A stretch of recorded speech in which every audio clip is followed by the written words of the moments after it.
noches. Tenga cada uno de ustedes la gracia y el favor de Dios esté siempre sobre sus vidas. Vamos a orar para comenzar. Amado Dios y Padre Celestial, te adoramos, Señor. Exaltamos y glorificamos tu nombre, mi Rey, en esta hora cuando vamos a impartir, Señor, de la palabra de Dios. Una enseñanza para las familias, Señor, que se conectan en esta transmisión. Bendecimos sus vidas en tu nombre, Jesucristo. Declaramos que la presencia del Espíritu Santo en nosotros nos lleva a crecer, nos dimensiona, nos empodera para este tiempo y en tu nombre, Jesucristo, hacemos todas las cosas. Abrimos nuestro corazón para lo que vas a hablar a nuestras vidas en el nombre de Jesús. Amén y amén. Amén. El título de la enseñanza para hoy es Él te ve, Él te ama, a Él sí le importas. Nuestro Señor siempre te está observando. Él sí te ama y a Él le importa bastante. Y el fundamento bíblico está en Mateo capítulo 9, versículos del 9 al 13. Pasando Jesús de allí, vio a un hombre llamado Mateo que estaba sentado al banco de los tributos públicos y le dijo: «Sígueme», y se levantó y le siguió. Y aconteció que estando él sentado a la mesa en la casa, he aquí que muchos publicanos y pecadores que habían venido se sentaron juntamente a la mesa con Jesús y sus discípulos. Cuando vieron esto los fariseos, dijeron a los discípulos: «¿Por qué come vuestro maestro con los publicanos y pecadores?». Al oír esto Jesús les dijo: «Los sanos no tienen necesidad de médico, sino los enfermos. Id pues y aprended lo que significa: misericordia quiero y no sacrificio, porque no he venido a llamar a justos, sino a pecadores al arrepentimiento». Amén.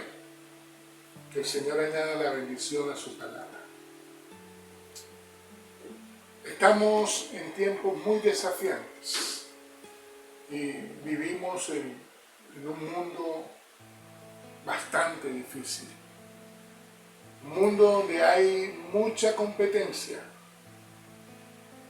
donde las personas buscan de alguna manera figurar, donde hay muchas modas, tendencias, egos, vanidad y mucho humanismo. Las personas, o muchas personas, viven detrás del éxito. Ver cómo ganan una competencia, ver cómo poder aparecer, cómo poder sobresalir siempre, cómo ser llamado en una convocatoria importante. El ser humano vive como en una competencia permanente.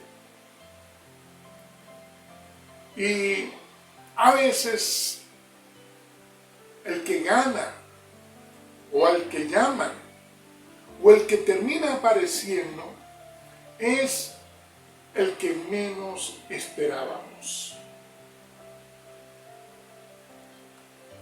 El que gana es el que menos crees. Al que terminan llamando es al que menos tú crees que iban a llamar. Sí, a ese. Una conversación entre dos hermanos de la iglesia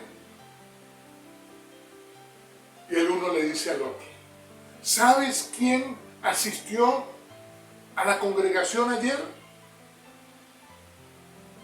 Y el otro, sorprendido, le dice: no, el que menos tú crees. Y entonces la pista nos lleva a nosotros al que menos creemos que pudiera asistir. Sí, ese, precisamente. El que menos creemos. Una conversación quizás entre dos personas en la plaza de Armas o la plaza Caracas de Capernaum. ¿Sabes a quién llamó Jesús como discípulo? Le dice el uno al otro. Y el otro le dice, bueno, llamar a Jesús como discípulo pudo haber sido a muchos. Hay mucha gente que tiene un perfil intachable, una hoja de vida impecable. Mejor te voy a decir quizás la lista de a quienes no llamaría. Le pudiera decir a esa persona. Y no llamaría quizás Jesús como discípulo suyo. Esa lista se la pelean 4 pescadores. Ya hablamos de ellos en una enseñanza anterior. Se la pelea también, hay otro que se la pelea y quizás la gana. Ese sí que no lo llamaría. Mateo el publicano. Mateo era un cobrador de impuestos, los tributos públicos. Y quizás era el menos apostolable, el menos indicado para que Jesús llamase como discípulo.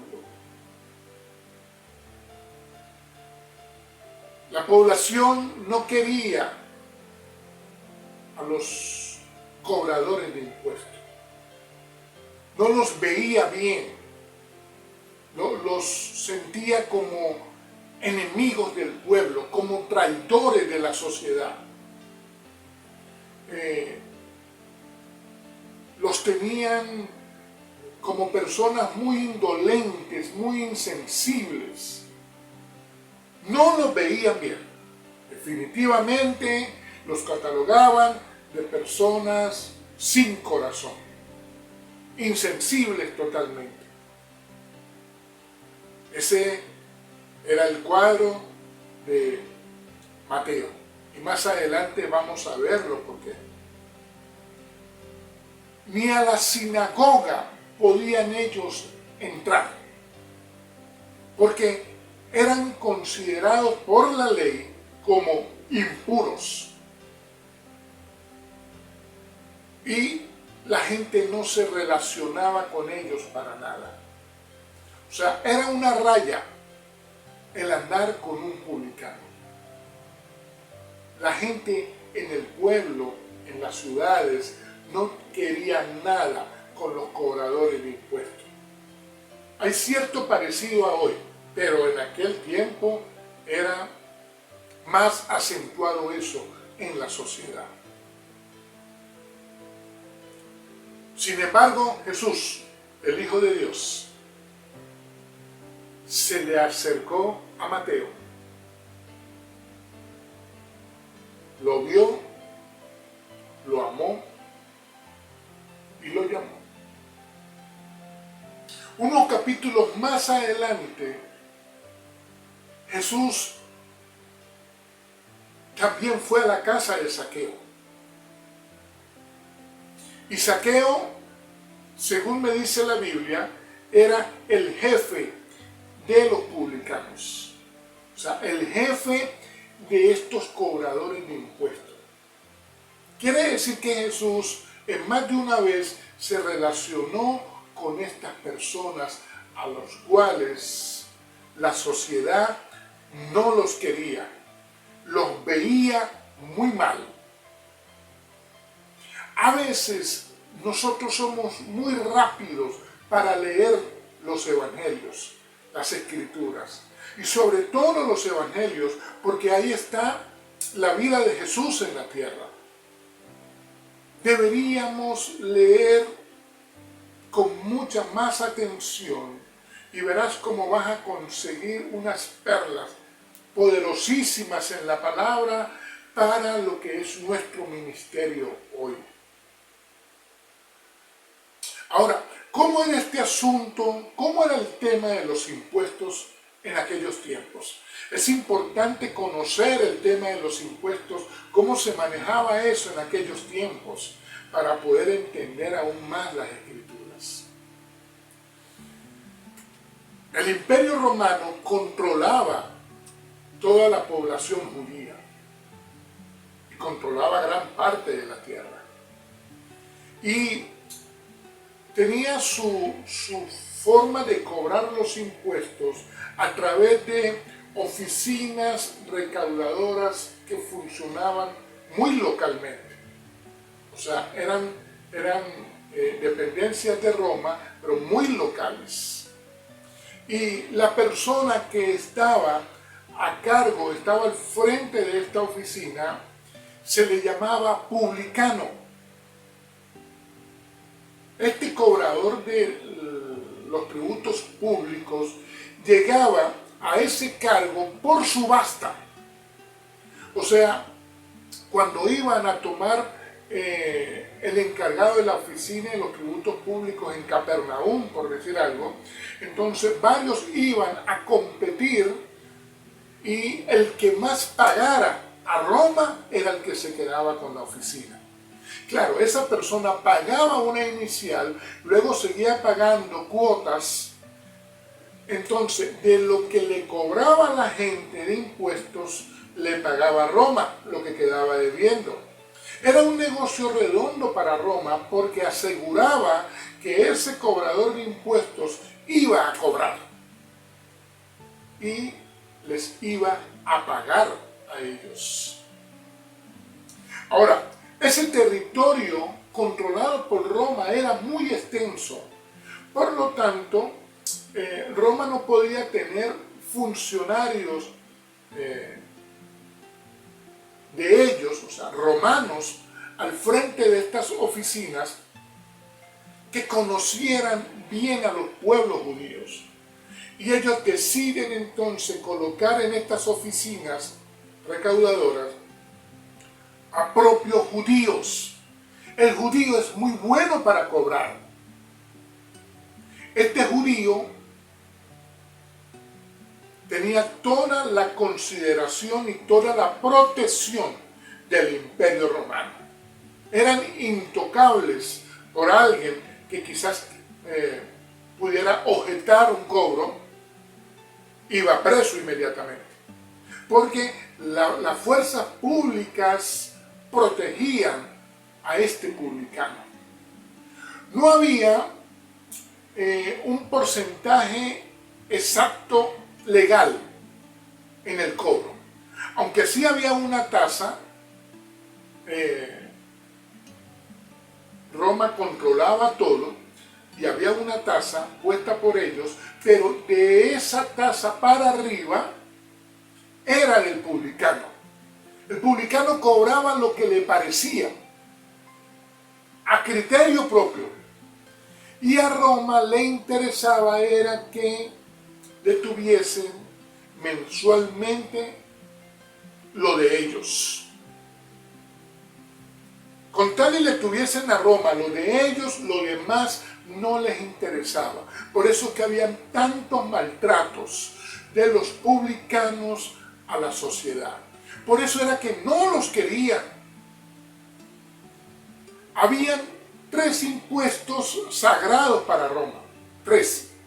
Uno era el impuesto a la tierra.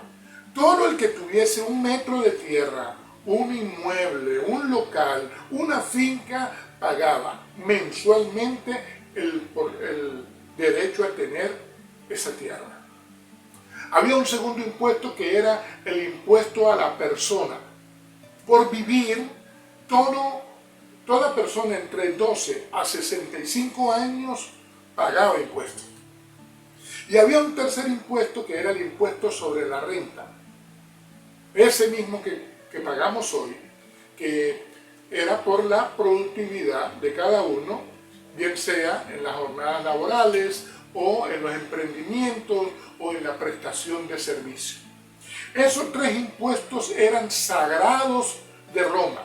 Los llamaban la vaquita, porque era con lo que el publicano armaba todo lo que les entregaba a ellos mensual.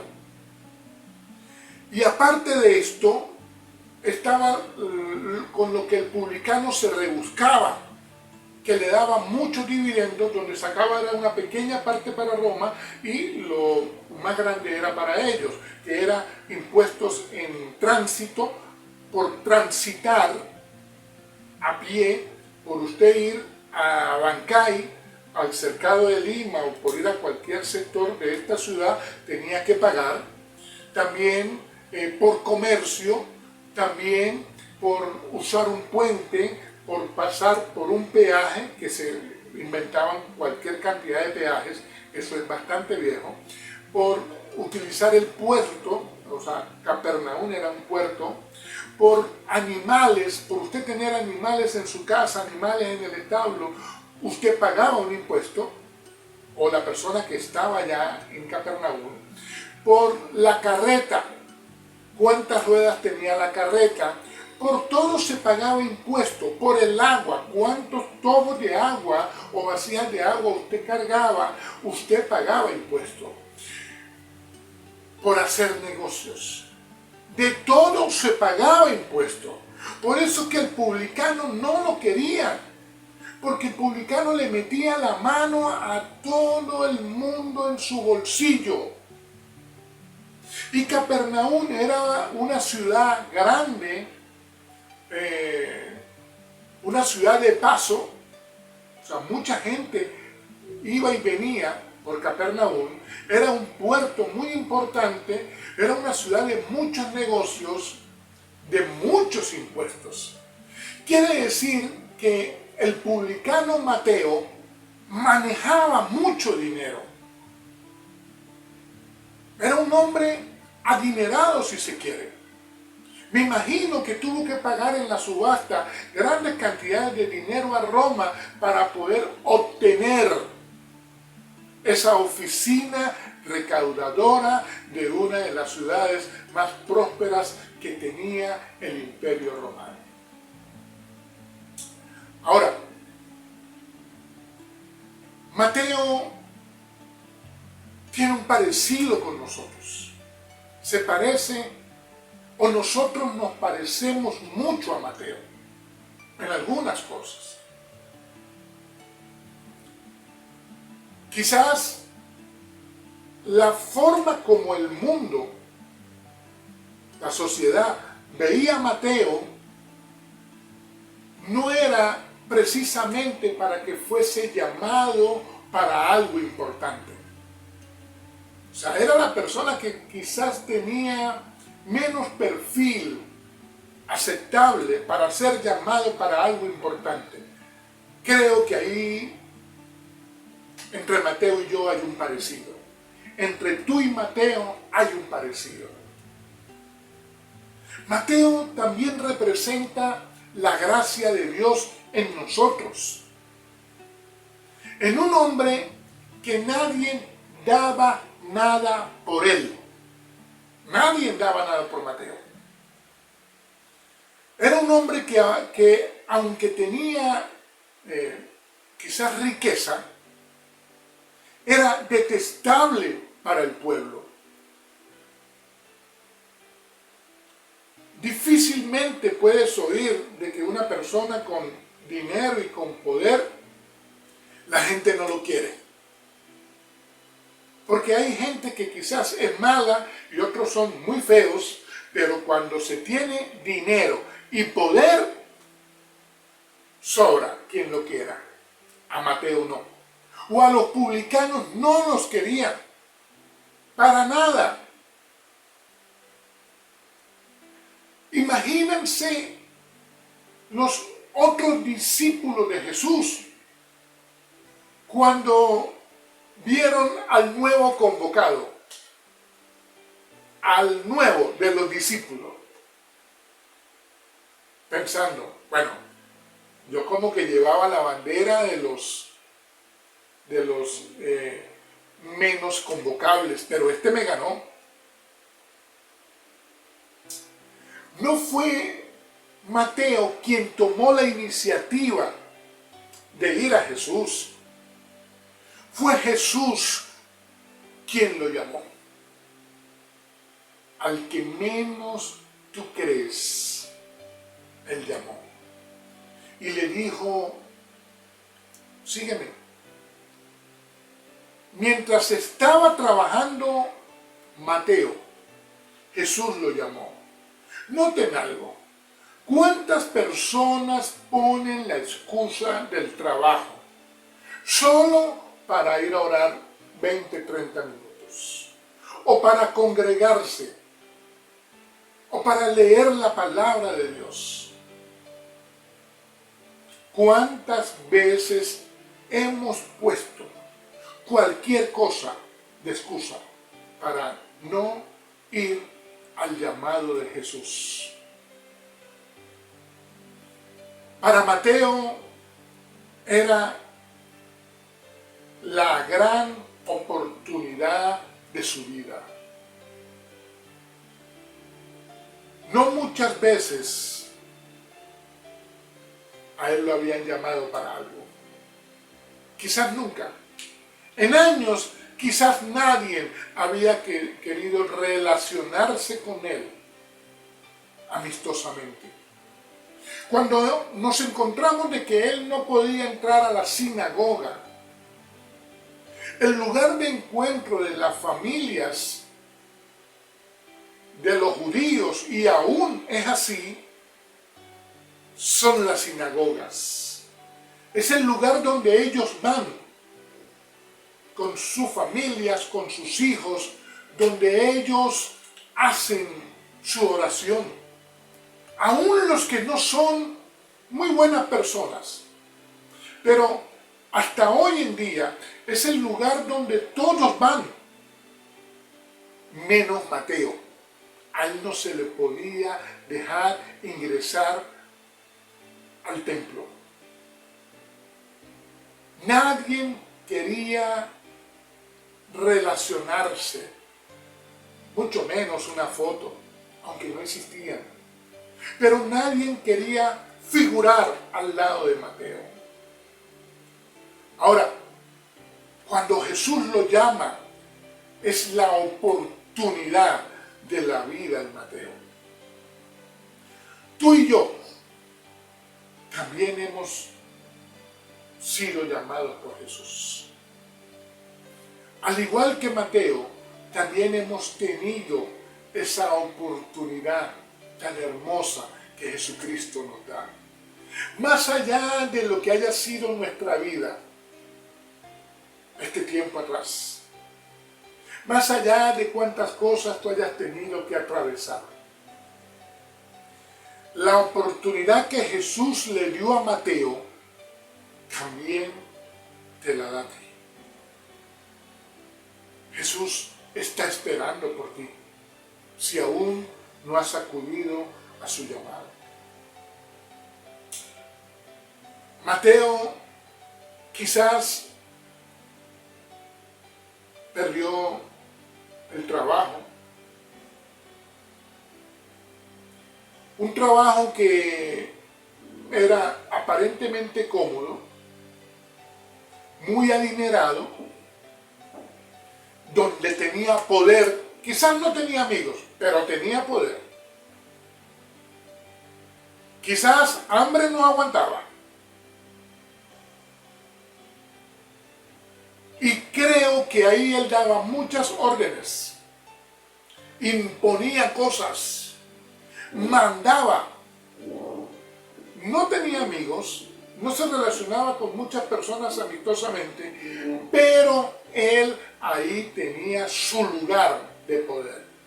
El banquito de los impuestos públicos era temido y era de alguna manera, había cierto respeto a una persona que era sin escrúpulos, pero la fuerza pública o la fuerza militar le daba toda la protección y todo el apoyo a ese banquito de los tributos públicos. Ese trabajo lo estaba perdiendo Mateo. Pero, ¿y qué ganó? Ganó bastante. Ganó un propósito, un destino para su vida.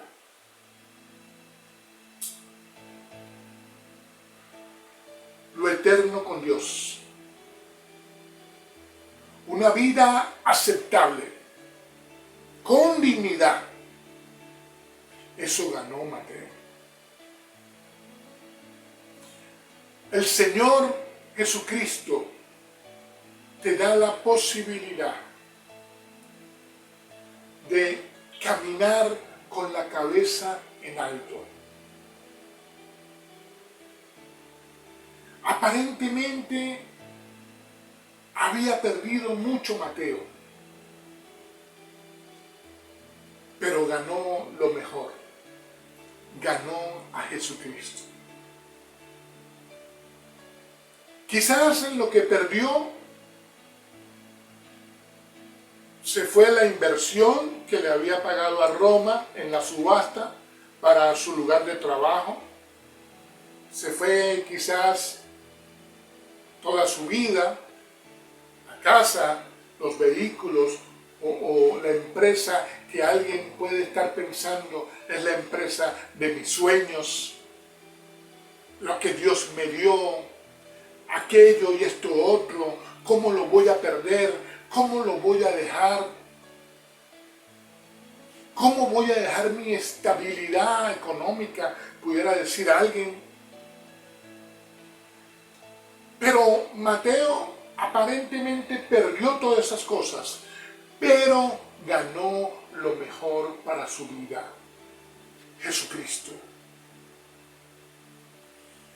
Siempre, Jesús, óyelo, siempre nuestro Señor Jesucristo nos dará la oportunidad para un nuevo comienzo. Y eso es lo que encontramos con Jesús.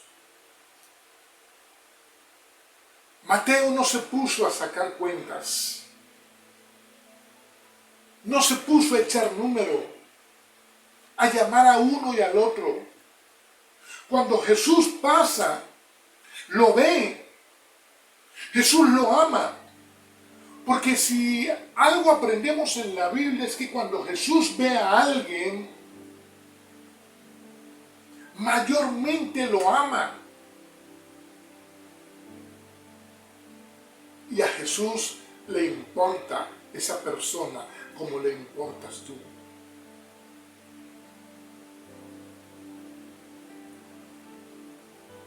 Mateo no estaba hipnotizado, él no conocía a Jesús, él solamente lo vio y le oyó cuando le dijo, sígueme. Vaya usted a saber qué impuesto estaba cobrando, cuántas cosas estaba haciendo en ese momento. Hoy hay gente que uno le va a hablar de Jesús y le dice, no tengo tiempo, ahora no puedo, estoy trabajando, estoy bañando a los perros, cualquier cosa. Pero aquí hay una demostración de un hombre que no conocía a Jesús, que era detestado por la sociedad, que se movía entre mucho dinero y poder, y que todas las cosas las puso a un lado. Se levantó del banco de los tributos públicos y al instante siguió a Jesús. Él no tuvo miedo de ir tras de Jesús. Él no sacó cuenta de cuánta plata había invertido para llegar ahí. Eso es lo que marca la diferencia en los hombres de Dios. Queremos a veces que Dios nos use poderosamente, pero ¿hasta dónde estamos nosotros dispuestos a entregar algo que pueda ser de valor a nuestras vidas? Nada se equipara con lo que Jesús nos va a entregar a nosotros. Mateo no se detuvo a pensar estas cosas. Mateo se fue detrás de Jesús. Y eso es lo poderoso que encontramos nosotros en la palabra que nos tiene que mover. Cómo se levantó de ese lugar y cómo siguió a Jesús sin excusas, sin argumentos, sin posponer el llamado. Inmediatamente después, Mateo hace un almuerzo en su casa, hace una reunión. ¿Y a quiénes creen ustedes que invitó para que compartieran con Jesús? A los otros publicanos y pecadores. ¿Sí? A los colegas de él, de las otras poblaciones, los llamó. Creo que seguro debió estar Zaqueo también, porque llamó a los otros publicanos y Zaqueo era jefe de los publicanos.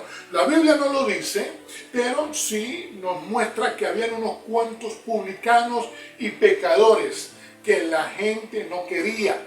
La opinión pública no los quería. Cuando los fariseos ven esto, pegan el grito al cielo y dicen: ¿qué hace Jesús comiendo con los publicanos y los pecadores? ¿Cómo vino a escoger a este? ¿Por qué no me escoge a mí?, diría alguno de los fariseos. ¿Por qué nosotros no nos invitan a esa reunión? ¿Por qué este Jesús no nos toma en cuenta a nosotros? Si yo tan bueno que soy para la ley, y yo tan bien que he visto, y yo que estoy finucci, yo que estoy de tal forma, yo que me peino de tal manera, ¿por qué no nos toma en cuenta a nosotros? Los fariseos, había un dicho en aquellas poblaciones, los fariseos eran ellos y la gente de la tierra. Así llamaban ellos a los demás. Los fariseos eran arrogantes, orgullosos, se la daban de exclusivos. Ellos miraban por encima del hombro a todo el mundo. Ellos tenían un enfrentamiento con los publicanos. Ellos no querían, ellos eran los que menos querían a los publicanos, los que les prohibían a los publicanos entrar a la sinagoga, los que habían de alguna manera le habían hecho la mala propaganda a todos los publicanos.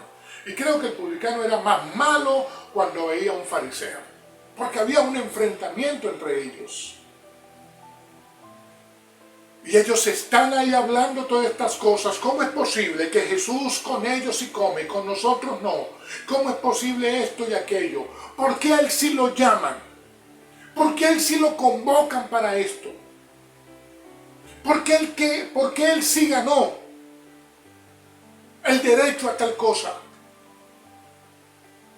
Estoy refiriéndome a como muchas voces se oyen hoy. Igual que los fariseos. Y Jesús, cuando los oye murmurar, les dice: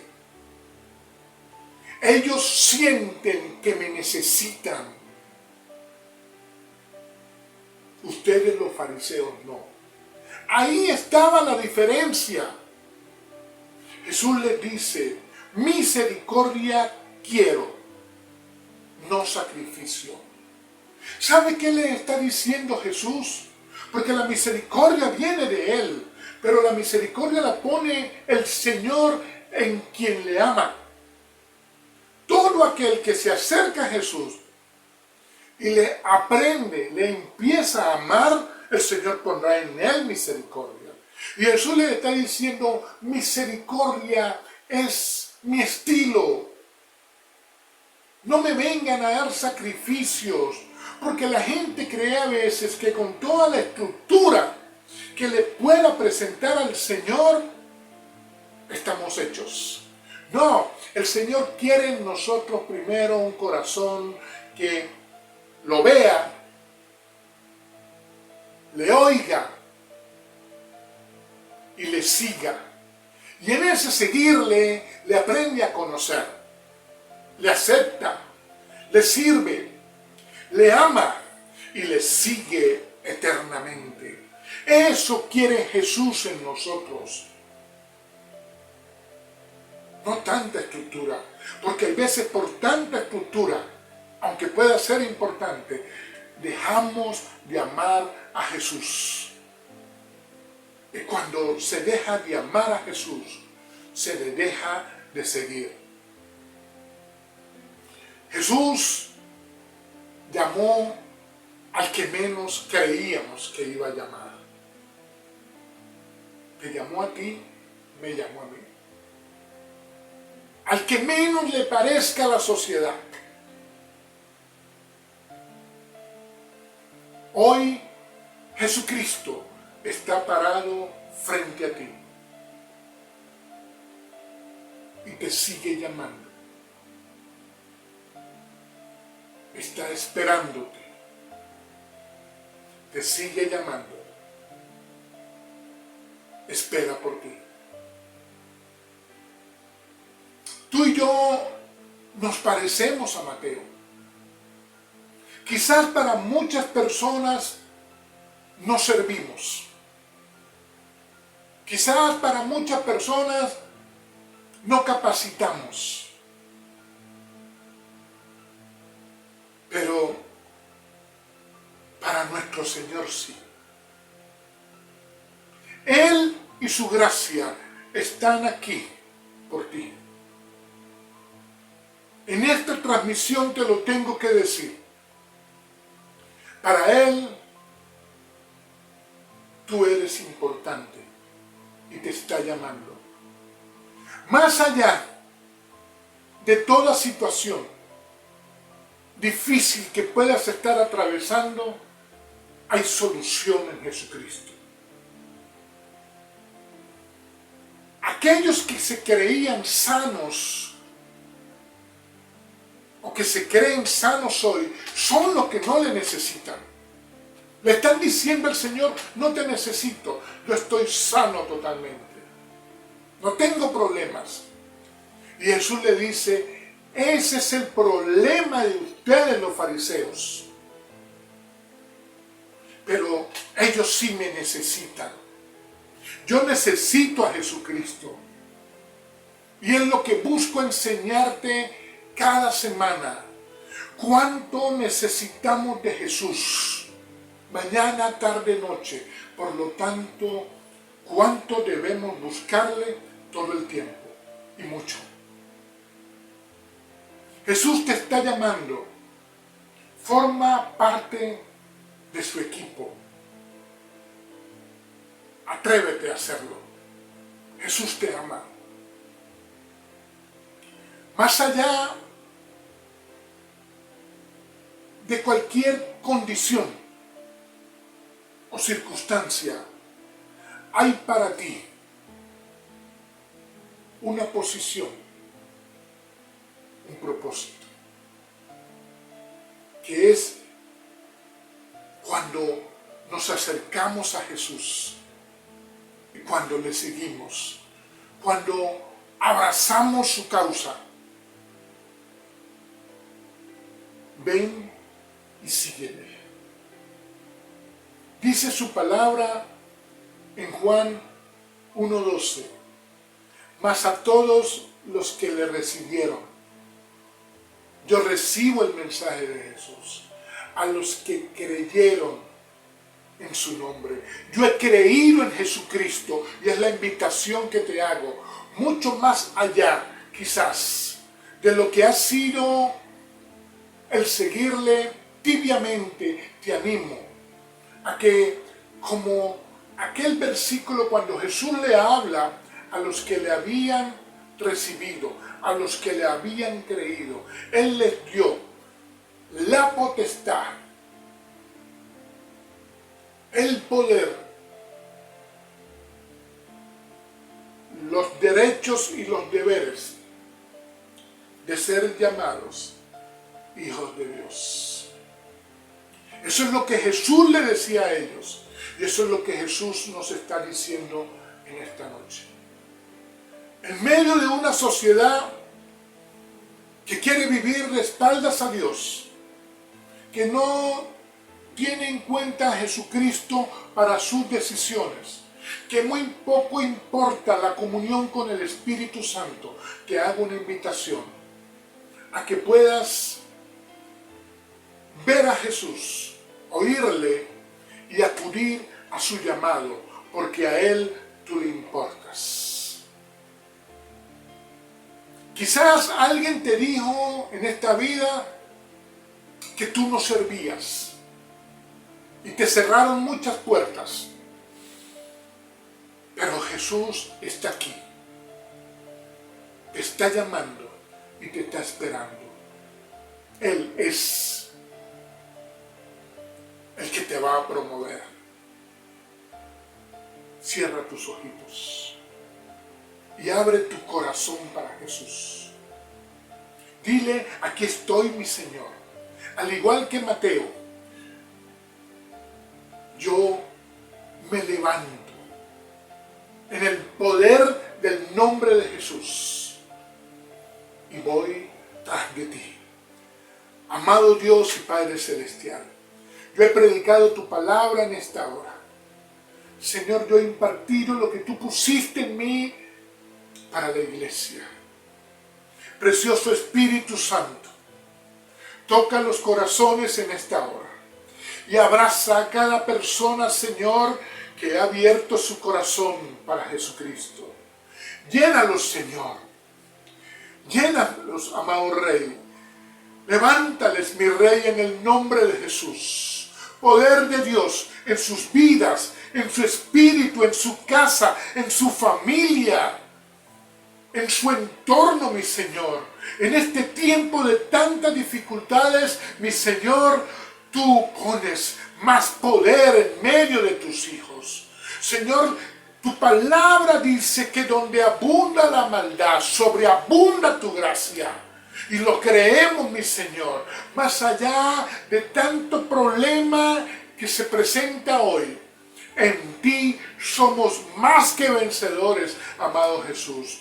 Y hoy te decimos, Señor, aquí estoy para lo que tú me has llamado. En el nombre de Jesús, tu bendición en cada familia que está conectada a esta hora a ti, mi Rey. En el nombre de Jesús, la gracia y el favor de Dios esté sobre cada uno. En el nombre de Jesús.